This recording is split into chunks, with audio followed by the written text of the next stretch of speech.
I have no clue what goes through the UFC matchmakers and the talent scouters and, etc's minds when they decide who's UFC level, so like signed straight to the UFC level, and then who's Dana White Contender Series level. Why oh why does George Hardwick have to go through Dana White Contender Series,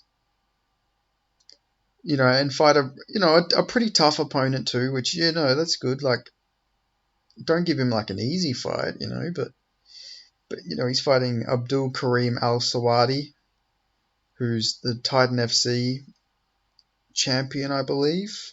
Oh, Fury FC, sorry, champion. But why does George Hardwick have to go and have a fight on Dana White Contender Series? But another Cage Warriors guy who never won the championship in Michael Figlak gets signed straight to the UFC. And then on the other hand, you have 5-0. Was he 5-0? He might have been less than 5-0. I think.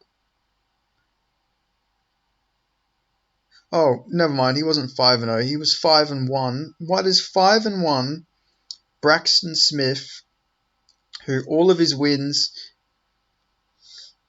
weren't against like high levels of competition,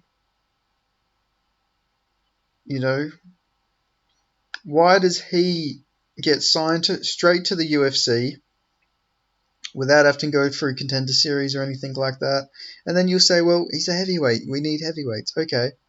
So why does Shauna Bannon, who's very green, who, she can probably do something in the women's divisions, she's like young. I think she's young. How old is she?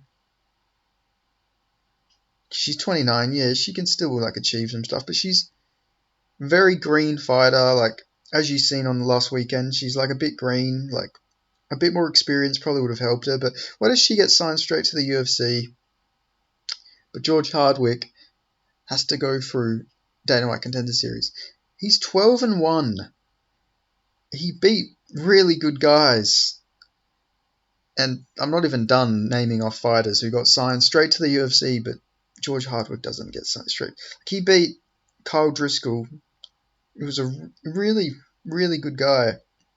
He bounced back after that fight as well and got a win against James Lynch. Different James Lynch, not the reporter. Sort of looks like him though, not really, but but yeah, Kyle Driscoll came back and got a win after fighting George Hardwick. George Hardwick has beaten Jan Lies in his last fight, 9-1. Beat Chris Bungard, 17-7. He's beat really solid guys, and I guess maybe because he's not undefeated, his one loss was at welterweight, upper division against a much bigger guy. So maybe they're holding that one, and maybe they're holding that against him. Which, if that is the case, very strange. But I don't know why. What goes through the UFC's head when it comes to like these signings? Who do they contend is, UFC straight to UFC level, and then who is a Dana White Contender Series level guy? Like, maybe they got George Hardwick because they know he'll bring in some ratings, because he's such a like hyped up prospect. But it's just weird when fucking Michael Gilmore got signed straight to the UFC because he was an alternate on Tough that he lost, and then he actually got a UFC career out of that. Like, no offense to the guy, I'm sure he's a nice guy and everything, but he shouldn't have been in the UFC at all. Like, lost to Gilbert Urbina, first round rear naked choke on Tough. Then they brought him in against Andre Petrosky, which he lost by ground and pound in the third round. And he got rear naked choked in the first round against Ramis Bramahij, which he then got cut afterwards. But to get to Tough, he beat his 2-3 guy by decision, knocked out a 2-2 guy, and then decisioned a 1-1 guy. That got him in Tough, and then that got him signed to the UFC. Like, what the fuck? None of this makes any sense. What goes through the UFC's thought process when it comes to who they sign? like, I don't know, it's just annoying. And then like I was mentioning on my previous video, Lazy King isn't in the UFC, but you got Braxton Smith getting signed straight to the UFC. You have Dean Barry when he got signed. He got signed to the UFC 3-1 with a loss to a 2-5 Anthony Taylor. And he wasn't like a short notice replacement or anything. He got signed and he was given like a full camp and everything. He couldn't make it to the fight, so he ended up fighting again after that. But still, he was signed 3-1, not even a short notice replacement or anything. But then George Hardwick, maybe they're punishing him because he didn't take a short notice fight on the Paris card last year. I think it was like some ridiculous timeline. I think they wanted him to take it on like 2 weeks, 3 weeks notice or something crazy like that, which he had just had. I think he had just came off a fight or like a big fight as well. It's like it was reasonable of him not to take that. So maybe they punished him by that. Like, I'm sure he doesn't mind going to Contender Series and everything, and I'm sure it'll be a good fight and everything. But it's just weird who they decide is UFC level and who isn't. It's like Paul Hughes as well. He should be in the UFC probably by now. Great performance his last fight, or maybe he'll get a bit more experience in Cage Warriors. But he'll probably have to grind on the fucking regional scene when then you get and then some random fucking 4-1 heavyweight will get signed straight to the UFC without having to go through Contender Series. I don't understand what goes through the UFC's thought process when they make these decisions. Honestly, they needed better talent scouters or something. Why did I don't want to keep shitting on the guy, but why does Dean Barry get signed at 3-1?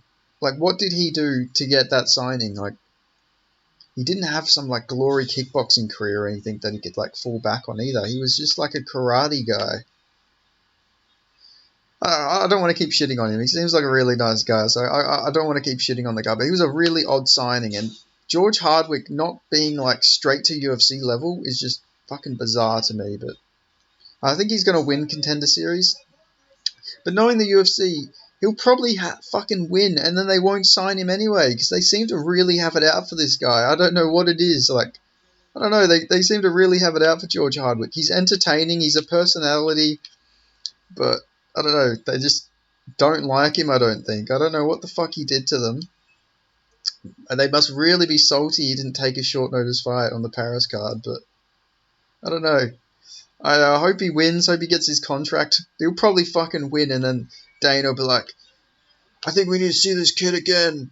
You know, we're going to put him in there. We're going to put this kid in there week 8 against 16-0, like Magomedov or some fucking weird like prospect we've never heard before. Like knowing how fucking they've treated George Hardwick, like 12-1, that he's defended his Cage Warriors belt 2 or 3 times, you know, like normally that'd be straight to the UFC, but I don't know. And it's not like he's like some no-name either. He's got a really decent name. He has a big fan base because of his TikTok and his YouTube channel. Just, I don't know. Seems really bizarre, but he's got a fight in 3 weeks on Dana White Contender Series. I'm sure he'll be in the UFC with a win. But I don't know. What goes through the UFC's heads when they describe who is UFC level and who's Dana White Contender Series level? Like, I understand when it comes to like the short notice replacements. Like, we've had some really lower level guys, you know, that have been signed, but it's been because, you know, because of short notice fights, obviously. Like we had recently, Joe Henderson Brito, he fought Weston Wilson. Like, Weston Wilson got knocked out cold by Terito Ishihara, like last year, like a really old Terito, like, well, not old, but you know, like he wasn't a UFC level fighter. He was in the UFC, but he never really did anything of note, and he's lost 9 fights, and one of his only recent wins was against Weston Wilson, and he got signed to the UFC. But at least in his case, he was a short notice replacement. But with like these other people that I named earlier, you know, with the Michael Figlak, like, Michael Figlak's not horrible, don't get me wrong. It's just that he was in Cage Warriors as well, and he never won the Cage Warriors Championship or anything like that, but he gets signed straight to the UFC. But Braxton Smith, that's just a weird one. 5-1. I guess his one loss was against Chase Sherman, so I guess they're not holding that one against him, but still, just I don't know, just bizarre. And then you got Shauna Bannon. She's just green, like not. She's inexperienced. She probably should have taken a few more fights, but I don't know. Who knows? Women's MMA is like random. She'll probably have some success down the line, but you could have given her more experience. But Michael Gilmore is just a weird case. Like, why Michael Gilmore? And then I'm not. Don't even get me started on like the Mike Jacksons and the CM Punks and all that shit. CM Punk at least has an excuse. He's a big name celebrity. Like, he was big in the WWE, so that makes sense to sign him. You know, he brought in some pay-per-views, especially in Chicago. He brought in some ticket sales and stuff like that. But fucking Michael Gilmore, Mike Jackson, what did they bring in that George Hardwick wouldn't bring in? I don't know. I'm probably ranting over nothing because he is on Contender Series, but it just, I don't know. It seems below him. I don't think he should have had to have gone through Dana White Contender Series, but I don't know. It'll be good. I guess it brings in some hype for Dana White Contender Series, but it's just all weird to me. But I don't know. UFC needs to distinguish what is the difference between these guys who get signed straight to the UFC and these people, like these high-ranked prospects who have to go through Dana White Contender Series. What is the logic process that goes behind this? I need to know because I'm honestly confused. Like, I don't understand what makes someone Dana White Contender Series level and then what makes someone straight to the UFC level. Like, these guys that you're signing straight to the UFC without, like, short notice fights or anything like that, like, they're not replacements or anything like that. What makes them so special that they get these privileges? I want to know. Like, I'm just honestly confused, but yeah, fuck. I don't know. UFC's been really weird with their signings lately, but I don't know. George Hardwick fucking UFC level already, in my opinion, but I'm sure he'll win his fight and then he'll get a contract. If he wins and doesn't get a contract, then the UFC definitely have something against him.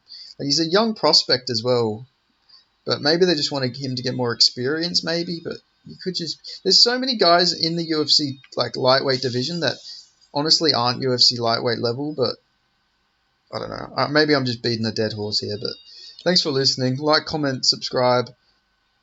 Let me know if you agree. Do you think that the UFC are weird when it comes to like who's Dana White Contender Series level and who is UFC level? Like the signings lately have been so bizarre that like a lot of them just don't make any sense whatsoever in my opinion. But maybe I'm just overreacting. I don't know. I get really passionate about stuff like this. Like, there's so many fighters out there that should have to go through Dana White Contender Series, but they just get signed straight to the UFC. And then you have fighters who should go straight to the UFC have to go through Dana White Contender Series. I don't know. Makes absolutely no sense, but I don't know. The UFC haven't hired me yet to do their talent scouting or anything like that, so I don't know. I'd love to just talk to whoever is like signing like Braxton Smith and all these fighters and then saying that they're like UFC level. Like, Braxton Smith gassed out in a minute. Like, literally gassed out in a minute and got TKO'd by Parker Porter. Like, you can't tell me that guy was UFC level. Like, I don't want to just shit on the guy, but he should have had to have gone through more experience because he had never been extended past the first round, I believe. Yeah, let me go check that. I don't think he did go through the first round. Yeah, all of his fights ended within 2 minutes. So he never seen a second round or even went past 2 minutes and 3 seconds. So yeah, he should have got more experience before, you sign him straight to the UFC, but I don't know. And then you got an experienced fighter like George Hardwick, 12-1, who apparently still needs to go through Dana White Contender Series. But I don't know. I'm excited for his fight. Don't get me wrong. I'm very excited, but I feel like the UFC did him dirty. But I don't know. I just ranted for another minute after saying I was going to go. So I'll definitely I'll end it there. So like, comment, subscribe. Thank you. And yeah, keep a lookout. I'll be making more of these videos, especially ranting about some of the stupid stuff the UFC's done recently. I love the UFC, don't get me wrong, but they're making some really dumb decisions lately. So yeah, thanks for listening. I appreciate it.